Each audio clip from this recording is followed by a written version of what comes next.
제가 평소에 상당히 궁금했던 내용들을 성경적으로 풀어보고 그 가운데 은혜를 받고자 말씀을 준비하게 되었습니다.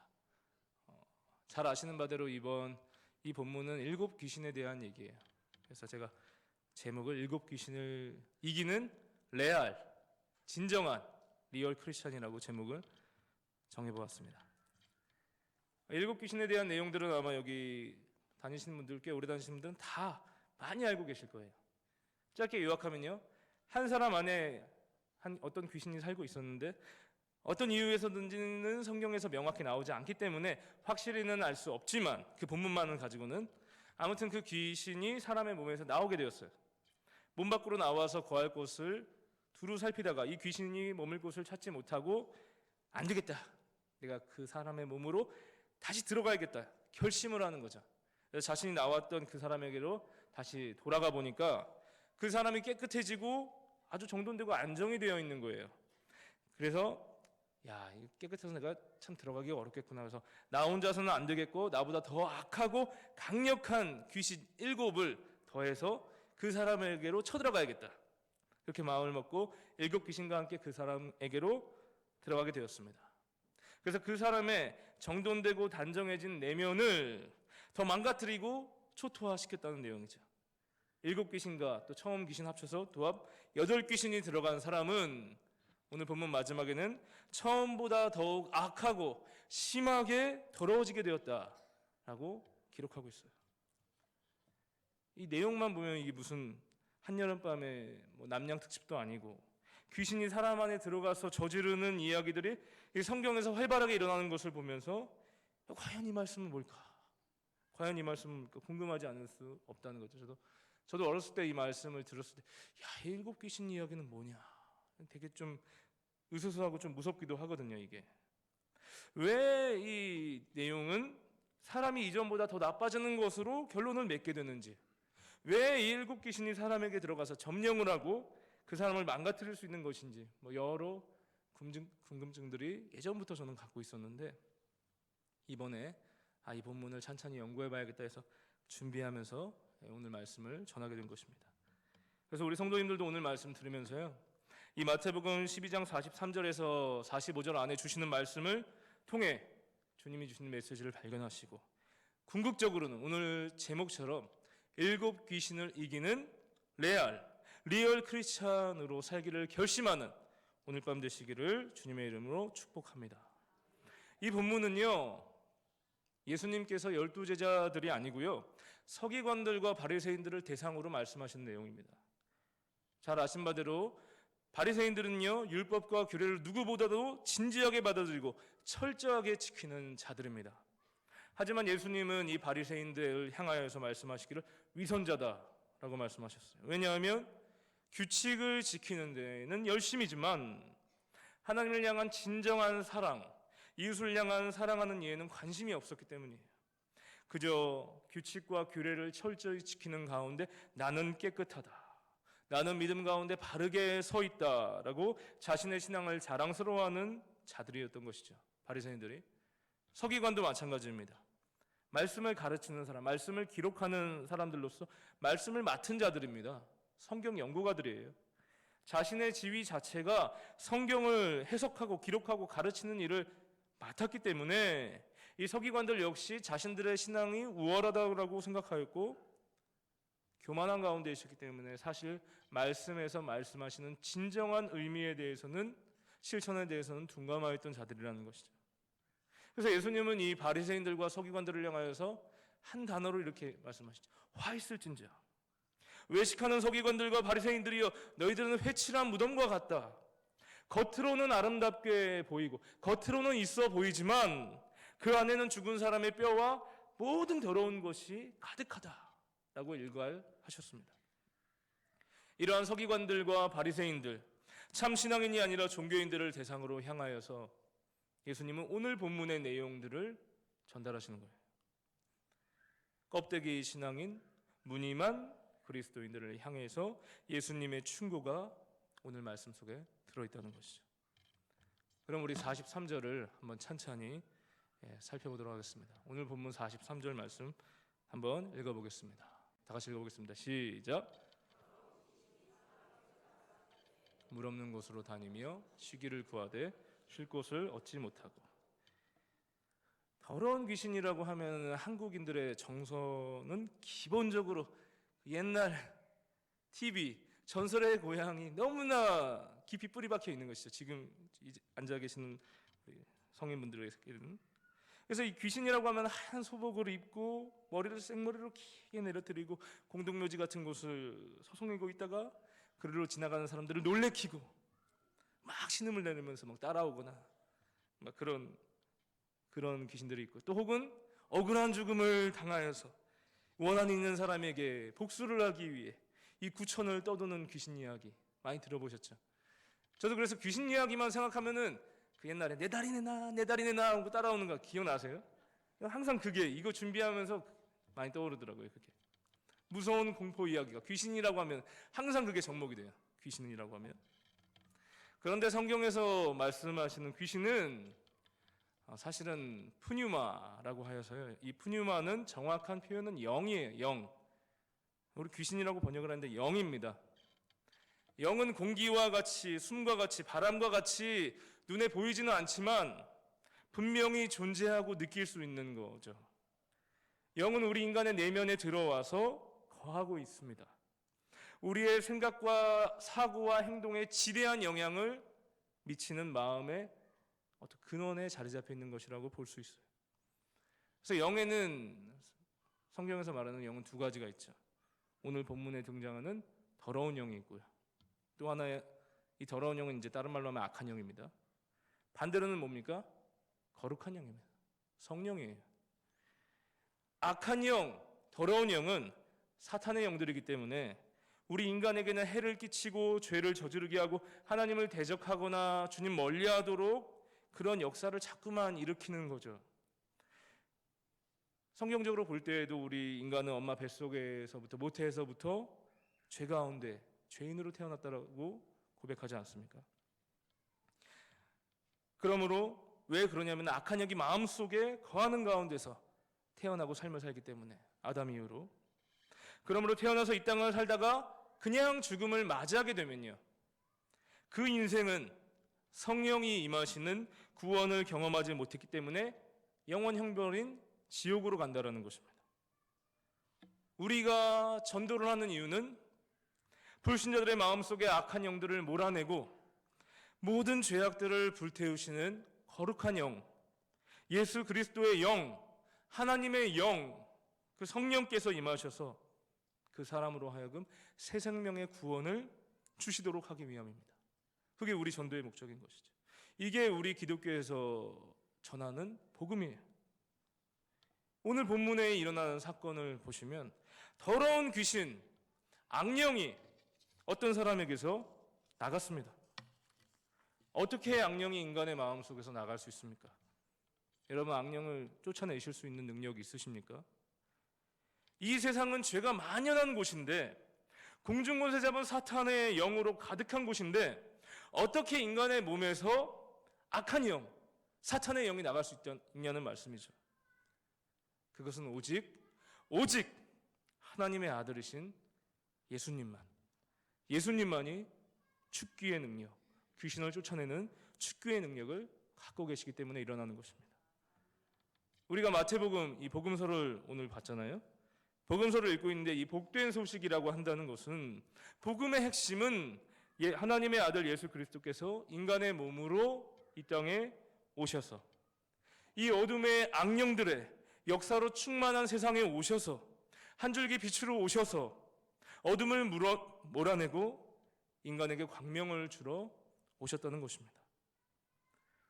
그 예수님께서 빛으로 오셨는데 복음의 사역으로 하시는 일들은 크게 세 가지로, 하나님 말씀을 가르치시고 또 복음을 전파하시고, 그 다음에 인간 내면에 있는 악령들, 더러운 귀신을 쫓아내는 축귀 사역을 하신 것입니다.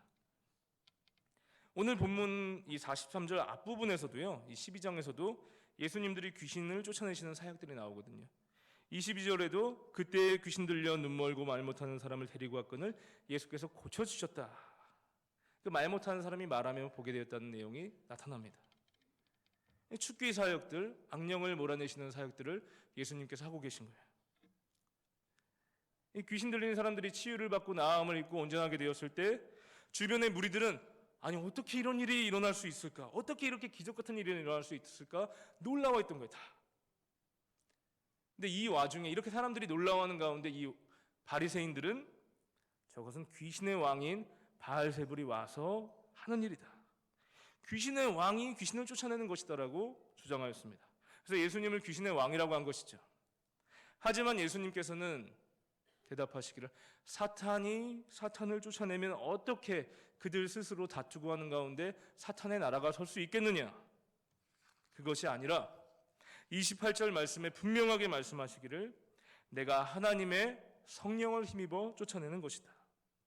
성령을 힘입어 귀신을 쫓아내는 것이면 하나님의 나라가 너희 가운데 임하는 것이다. 그래서 오늘은 우리는 앞선 말씀들을 따라서 사람의 몸과 마음에서 귀신들, 악한 영들, 더러운 영들을 쫓아내시는 축귀 사역은 오직 주 예수 그리스도의 고유한 능력이신 줄 믿습니다. 예수님은 귀신의 왕이 아니시고 하나님의 성령으로 악령을 내보내신 거예요. 인간의 온전한 몸과 마음을 다시 회복시키시는 분이십니다. 그런 가운데 오늘 본문으로 돌아와서 보면 더러운 귀신이 사람에게서 나갔다는 표현은요, 이 사람이 예수님의 만지심을 경험한 거예요. 예수님의 축기와 깨끗게 하시는 사역이 이 사람 가운데 일어난 것이죠. 그 역사를 경험했다라고 우리는 생각해 볼 수 있는 겁니다. 주 예수님께서 이 사람에게 은혜를 베푸신 거예요. 귀신 악한 영들은 전혀 사람을 두려워하지 않습니다. 사람은 악한 영들을 어떻게 상대할 수가 없어요. 그저 지배를 받을 뿐이죠, 인간은. 하지만 하나님의 아들이자 하나님이신 자체이신 예수님은 예수님이 이 악령들을 만나게 되면 예수님 앞에서는 두려워 떨며 소리치며 안절부절 못하는 것입니다. 그렇게 해서 오늘 본문 43절에 더러운 귀신이 예수님의 축기 사역을 통해 사람에게서 빠져나간 것인 거예요. 더러운 귀신은 다른 말로 하면 깨끗하지 않은 영, 말 그대로 더럽고 깨끗하지 않은 영이기 때문에 더러운 곳에, 자연스럽게 더러운 곳에 기거하는 성질을 갖고 있어요. 그렇기 때문에 인간의 몸에서 나와서 어떻게 하냐, 황폐한 곳을 찾아다니며 쉴 곳을 찾아다녔다고 나오고 있죠. 본문에서 귀신이 사람에게서 나갔을 때 물 없는 곳, 생명을 발견하기 어려운 사막 같은 곳, 광야 같은 곳들로 찾아다니는 것입니다. 물은 생명력을 의미하는 단어이죠. 물이 있는 곳에 수많은 생명들이 번식하고 자라나는 데 반하여서 물이 없는 곳은 가뭄과 말라 비틀어진 것과 농작물이나 기타 수확물을 기대할 수 없는 척박한 토양, 메말라 갈라진 토양들을 떠올리게 될 수 있는 것이죠. 결국 물이 없는 황폐한 곳은 죽음을 의미하는 것입니다. 예수님께서도 본격적으로 사역을 시작하시기 전에 성령께 이끌리셔서 이 죽음을 의미하는 광야, 사막에서 사탄에게 인간을 무너뜨리는 핵심적인 세 가지 유혹을, 세 가지 시험을 받으셨습니다. 광야로 이끌림 받아 나가셔서. 왜냐하면 이 광야가 바로 죽음을 의미하고 사탄이 기거하는 것이기 때문이죠. 그러므로 본문에서 더러운 영이 죽음의 광야를 쉴 곳으로, 머무를 곳으로 찾아다니는 것은 당연한 선택입니다. 그런데 이 귀신은 바깥에 나가서 머물 곳을 발견하지 못하고 이에 다른 결단을 내리게 되죠. 내가 아무래도 다시 사람 안으로 들어가야겠다. 내가 나온 내 집으로 들어가겠다.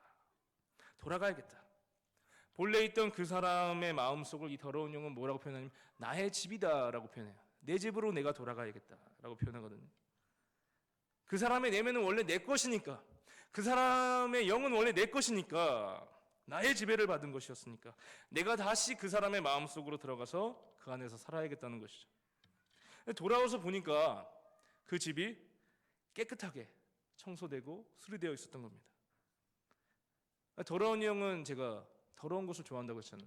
깨끗한 것을 좋아하지 않고 더럽고 냄새나고 망가지고 깨지고 죽음의 그림자가 드리워진 그런 곳을 좋아하기 때문에 이 깨끗하게 회복된 그 사람의 상태를 결코 좋아할 수가 없는 것이죠. 자기에게 맞지 않기 때문에. 아니 너무 깨끗해서 안 되겠다. 악령은 깨끗하고 정돈되는 것은 참을 수 없기 때문에 자기가 살 수 있는 집으로 여기를 다시 내가 개조시켜야겠다. 그렇게 생각하고 이 집을, 이 사람의 내면을 엉망으로 만들기 위해서 자기의 동료들 더 힘세고 더 사악한 7 귀신, 7 영을 데리고 그 사람 안으로 다시 들어온 것입니다. 우리 44절 말씀을 이 시간 함께 한번 읽어보겠습니다. 44절 말씀 시작.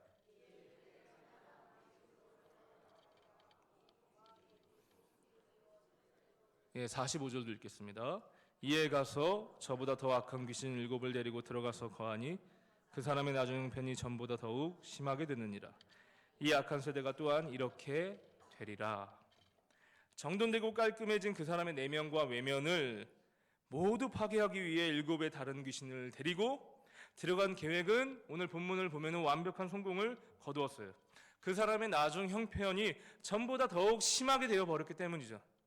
예전에는 상태가 그냥저냥 나쁜 정도였다면 지금은 아주 나쁜 악성 종양에 걸린 것과 같은 심각한 상황으로 변해버린 거죠. 그래서 어떤 신학자는 이런 상황을 보고 이 본문을 보고서 차라리 그 사람 안에 있던 처음 귀신이 나오지 않고 그냥 있었다면 형편이 더 나았을 것인데, 그냥 처음 귀신이 있었다면 차라리 그게 더 나았을 것이라고 진단해요.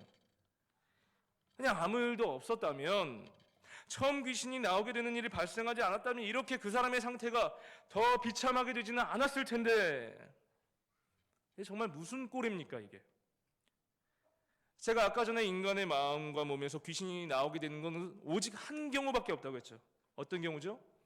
하나님의 아들 예수 그리스도의 축기 역사가 아니고는 될 수가 없다고 했습니다. 진리의 말씀의 역사 외에는 일어날 수 없는 일이에요.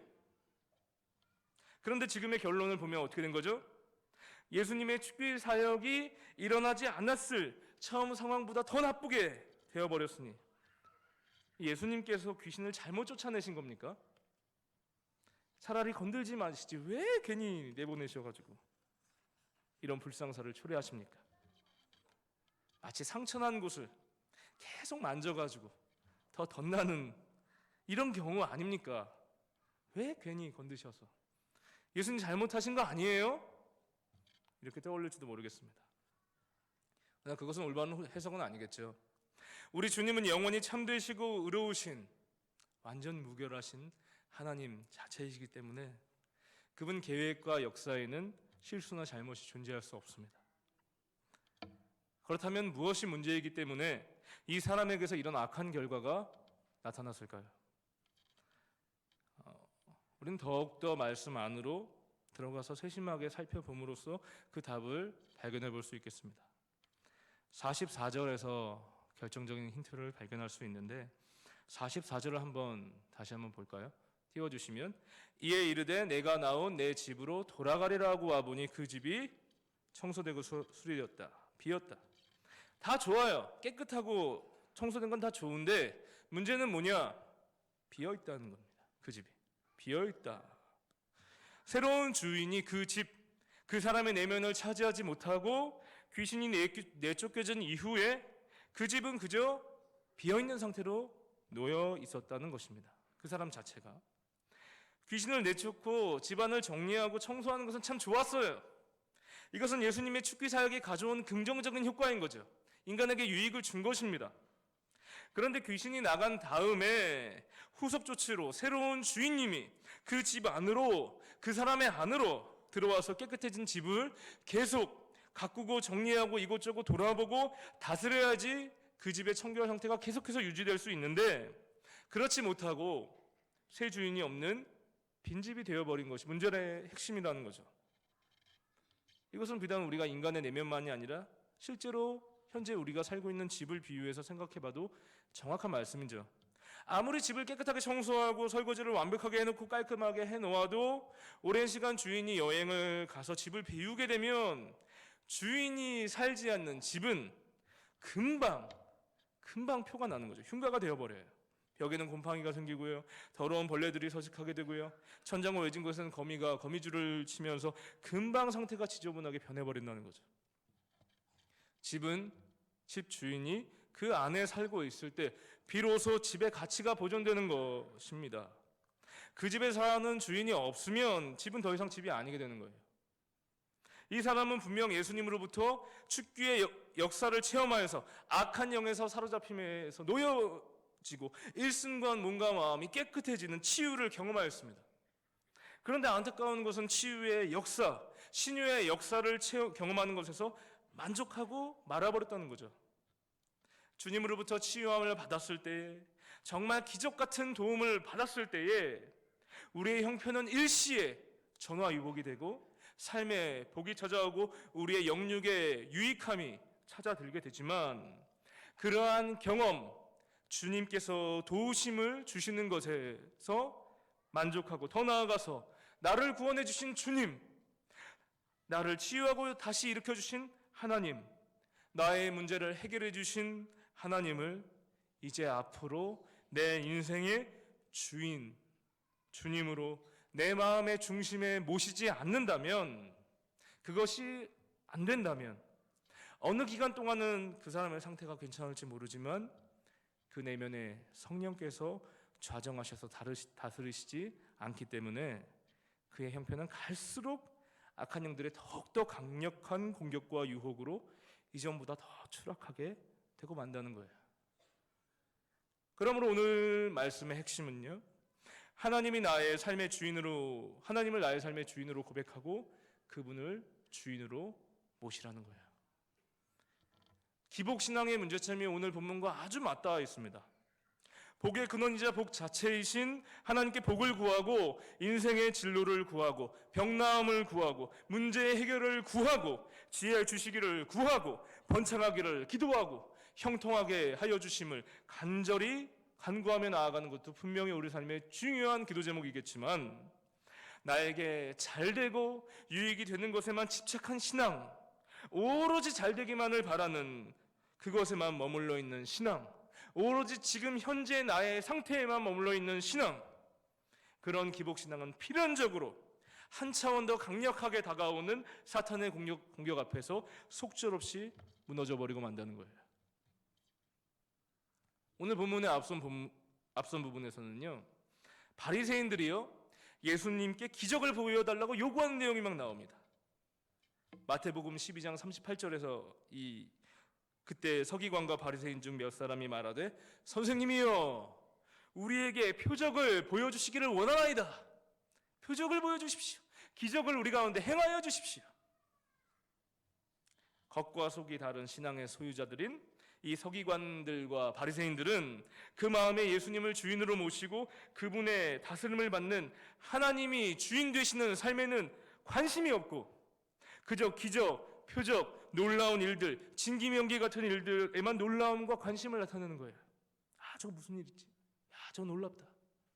안진뱅이와 혈루병 여인과 중풍병자와 나병 환자와 맹인과 귀머거리와 벙어리, 그리고 열병까지도 온갖 불치병들을 말씀하심으로 만져주심으로 일순간에 고치시고 회복해 하신 예수님께서 오늘 본문에서 또 표적을 구하는 이 사람들, 더 정확하게 얘기하면 오로지 표적만을 구하는, 그것에만 관심을 보이는 자들에게 주님께서 표적 중에 표적, 최고의 표적을 말씀하여 주십니다. 우리 마태복음 12장 39절 40절 말씀을 한번 같이 읽어보겠습니다. 시작.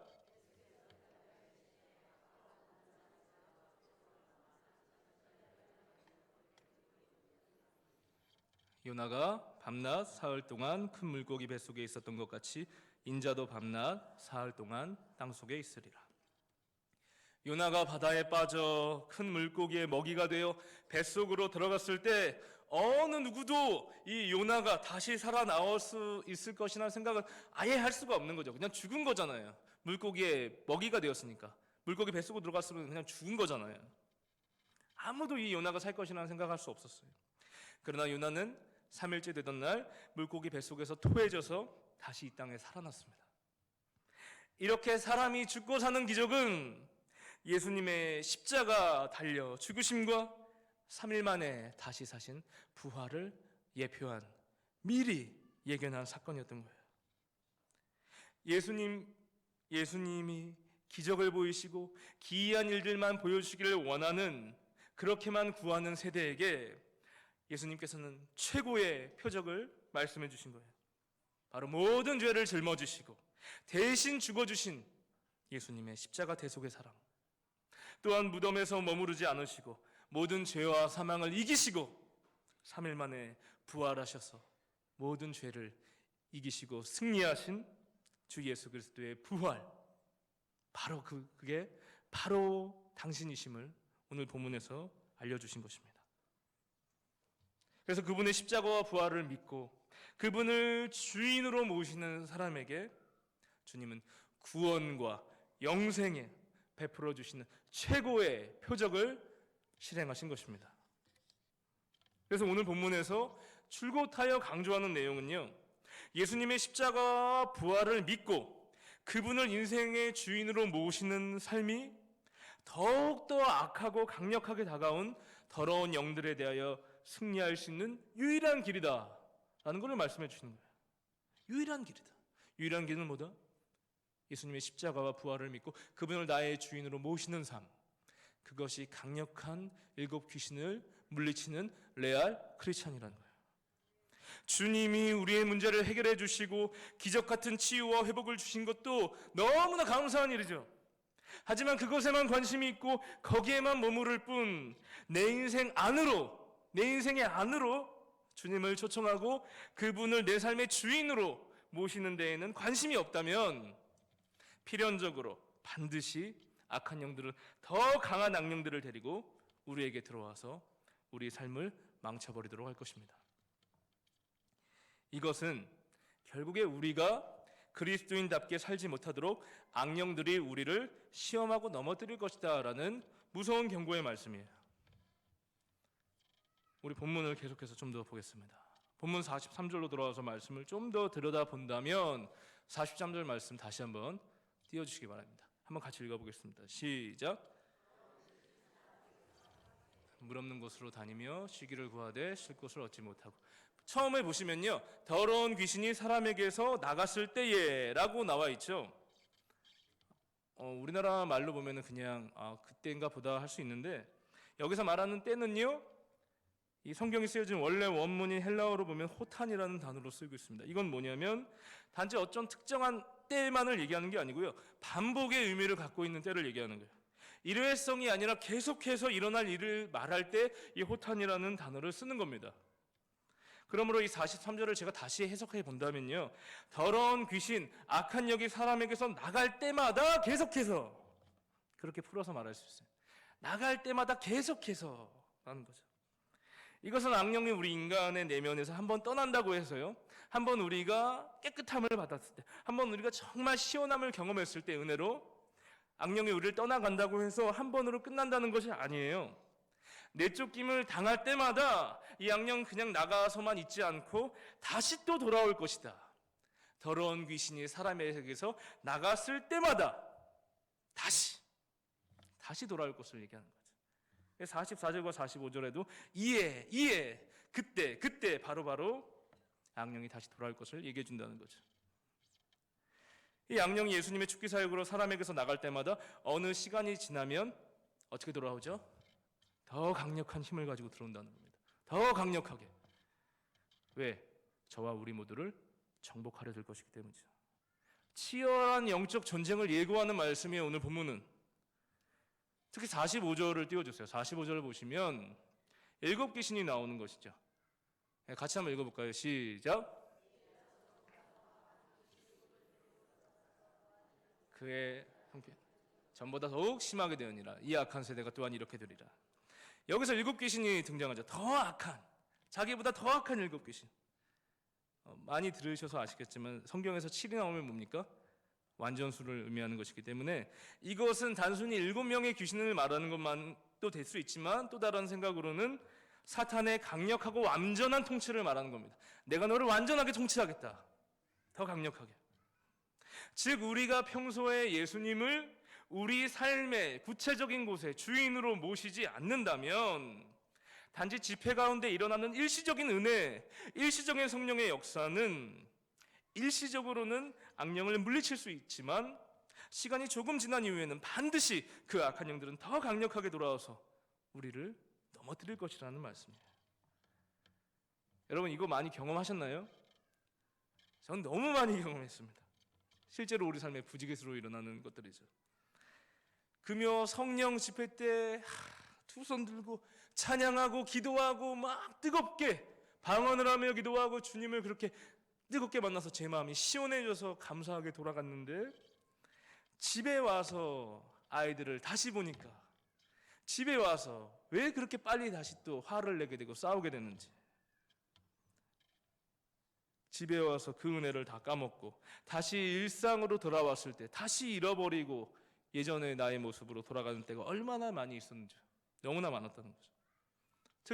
특히나 수련회 같은 특별 집회 때 크게 은혜를 받았다가 이후에 평소의 삶에서 꾸준히 주님을 주인으로 모시는 삶을 살지 않았을 경우에 다시금 믿음의 좌절과 의심이 나에게 금방 또 찾아오게 되는 것을 경험한다는 거죠.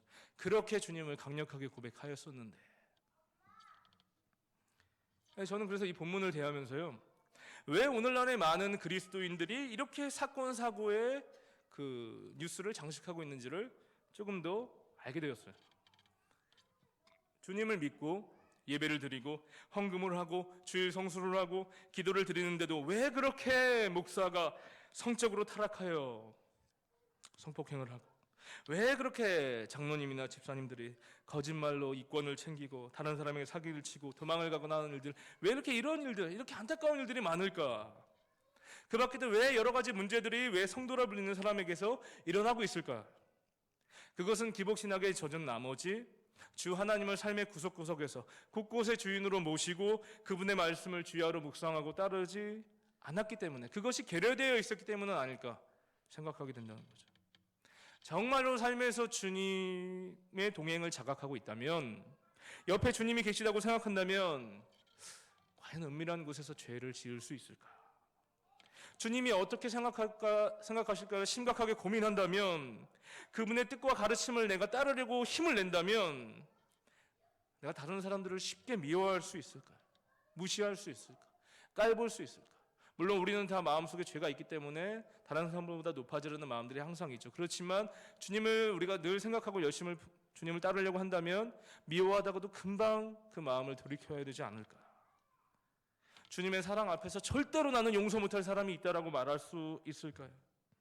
주님이 내 옆에서 나를 보시고 계시다면 내가 거짓말을 쉽게 하고 행동할 수 있는 것인가요? 주님이 나와 함께 하고 계심을 내가 계속해서 느끼고 그분을 내 삶의 주인으로 계속 모시려고 한다면 내 주위에 힘겨워하는 사람들, 나에게 도움을 필요로 하는 사람들을 제가 외면하다가도 다시 돌아볼 수 있지 않을까요? 불의의 눈을 질끈 감았다가도 다시 눈을 뜨고 내가 이렇게 하면 안 되지 하고 돌아서지 않을까요? 주님을 정말 삶의 주인으로 모신다면 우리의 모습은 필연적으로 갈수록 더 거룩하게 되어집니다. 주님을 정말로 삶의 주인으로 모신다면 우리는 더 도덕적이 됩니다. 더 깨끗하게 됩니다. 더 온유해질 것입니다. 더욱더 정의롭게 될 것입니다. 더 사랑이 많아질 것입니다. 더 사람들과 더불어 웃고 화목하게 되어질 것입니다. 더 안정되고 더욱더 환경을 어렵다 할지라도 평강의 삶을 살아가게 될 줄 믿습니다. 그게 주님을 주인으로 모시는 삶의 역사예요. 그것이 성령 충만의 결과라는 거죠. 성령의 9가지 열매는 사랑과 희락과 화평과 오래 참음과 자비와 양성과 충성과 온유와 절제니 이 같은 것을 금지할 법은 전혀 없느니라. 할렐루야. 이것이 그리스도의 힘이라는 거죠. 능력이라. 성령 충만의 비결인데 우리가 하나님을 주인으로 모시지 않고 기복신앙이나 성공신앙, 번영신앙에만 머무르게 된다면 우리는 결국에 오늘 본문에서 경고하는 것과 같이 사탄과의 전쟁에서 이겨낼 수 없을 것입니다. 절대로 패배하는 거예요. 45절 말씀 한 번 더 보겠습니다. 말씀을 계속 봐야 되기 때문에 45절 말씀 한 번 더 같이 읽어볼게요. 시작.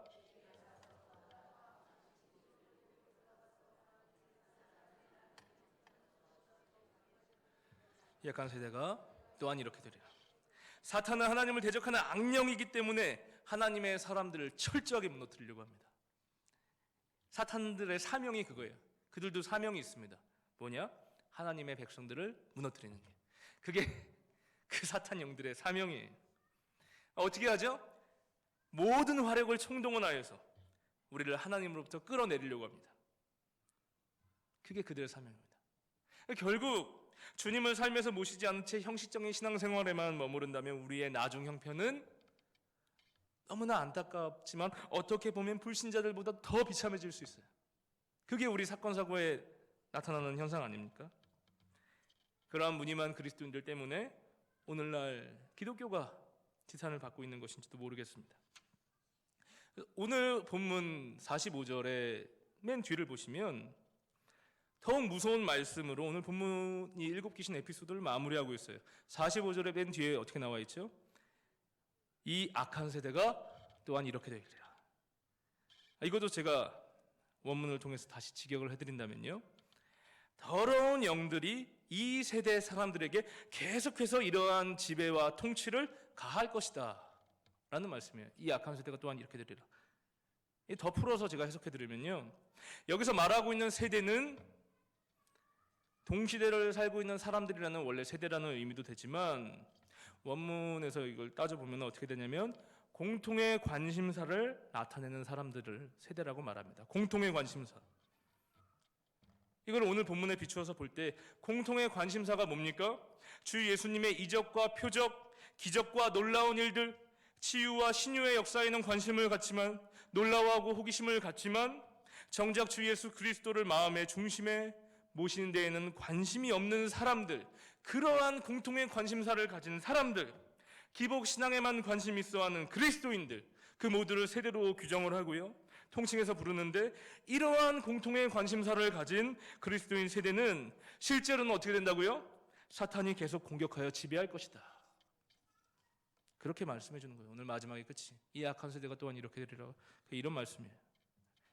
그러므로 오늘 말씀에서 우리가 깨달을 수 있는 것은 결코 사탄은 우리 그리스도인들을 가만두지 않을 것이라는 거죠. 무너뜨리고자 온 힘을 다할 것이라는 것을 알 수 있습니다. 이 악령들은 우리를 넘어뜨리기 위해, 우리 인간들을 죄악으로 지옥으로 끌어들이기 위해 결코 쉬지 않을 것이에요. 잠시 잠깐 문 밖으로 나가게 될 수 있어도 끊임없이 우리에게 더 강력한 힘으로 다가올 것입니다. 엄청난 전투가 그려지고 있는 거예요. 그럼 우리는 어떻게 해야겠습니까? 이러한 세찬 사탄 마귀의 공격에서 우리가 정말로 레알 크리스찬, 승리하는 크리스찬이 되기 위해서는, 대적하여 승리하기 위해서는 어떻게 해야겠습니까? 오직 한 가지 방법밖에 없죠. 그 방법도 오늘 본문이 수록된 12장 마지막 절 50절에서 친절하게 알려주고 계세요.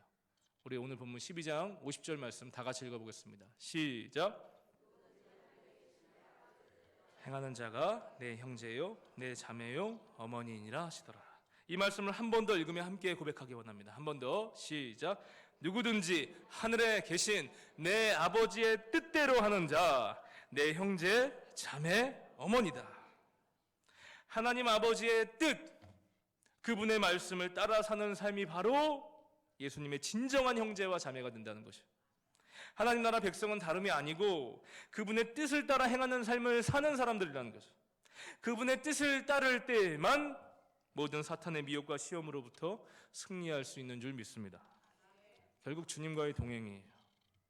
그래서 오늘 말씀을 통해 우리가 진정으로 하나님께 구하고 관심을 가져야 하는 것은, 이 밤에 우리가 정말 간절하게 부르짖고 기도해야 하는 것은 다름이 아니라 주 하나님의 뜻이 내 가운데 이루어지기를 원한다는 기도를 드리는 거예요. 그것이 우리의 가장 핵심적인 기도로 주님 앞에 응답해야 된다는 것이죠. 주님 말씀하셨으니 우리는 기도로 그렇게 응답을 해야 되는 것입니다. 주님의 뜻을 따라 사는 삶에 우리의 관심과 힘을 쏟게 해달라고 간구하고 이 밤에 주님 앞에 엄숙하게 결단해야 할 것입니다. 하나님의 뜻은 어디 있습니까? 말씀 속에 있는 것이죠. 주님의 뜻은 말씀 속에 있습니다. 그래서 우리는 아침 저녁으로 주님의 말씀을 가까이 해야 되는 것입니다. 그 안에 승리가 있습니다. 그 안에 복이 있습니다. 그 안에 우리의 질서와 평강이 있습니다. 그 안에 삶의 지혜와 교훈과 깨달음이 있습니다. 그 안에 주님의 말씀 안에 모든 것이, 모든 보화가 다 있는 줄 믿습니다. 그러므로 말씀을 붙잡으십시오. 말씀을 따라가는 삶에 함께 진력하십시다. 그 인생이 모든 더러운 영들을 이기고 승리하는 삶을 주는 참으로 복된 인생인 줄 믿습니다. 그걸 미리 깨달은 우리 시편 기자는 이렇게 고백하고 있죠. 시편 1편 1절부터 3절까지 우리 같이 한번 읽어보겠습니다. 암송하셔도 좋고요. 시작. 복 있는 사람은 악인들의 꾀를 따르지 아니하며 죄인들의 길에 서지 아니하며 오만한 자들의 자리에 앉지 아니하고 오직 여호와의 율법을 즐거워하여 그의 율법을 주야로 묵상하는도다. 그는 시냇가에 심은 나무가 철을 따라 열매를 맺으며 그 잎사귀가 마르지 아니함 같으니 그가 하는 모든 일이 다 형통하리로다. 할렐루야. 한 번 더 강조하여서 말씀드리기는요, 참 신앙인의 본질은 기적이나 표적이나 치유와 능력의 역사만을 구하는 것이 아니라, 그것도 물론 구해야겠지만 그 기복신앙에만 머무르지 않는다는 겁니다. 주 하나님을 내 삶의 주인으로 모시고 그분의 말씀을 주야로 묵상하면서 그 말씀대로 행하는 삶을 살기로 결단하고 실천하지 않는다면 우리 안의 악령들은 일시적으로 바깥으로 쫓겨날 수는 있어도 금방 또다시 더 강력하게 우리 안으로 들어와 우리에게 주인 행세를 할 것입니다. 그러므로 우리는 예수님의 말씀을 따라서 삶의 주인이라고 주님을 고백하시고 삶의 현장에서, 일터에서, 가정에서, 교회에서 주님 뜻을 알고 행함으로 사탄 마귀로부터 일시적인 해방과 자유가 아니라 지속적인 승리를 거두시기를 주님의 이름으로 축복합니다.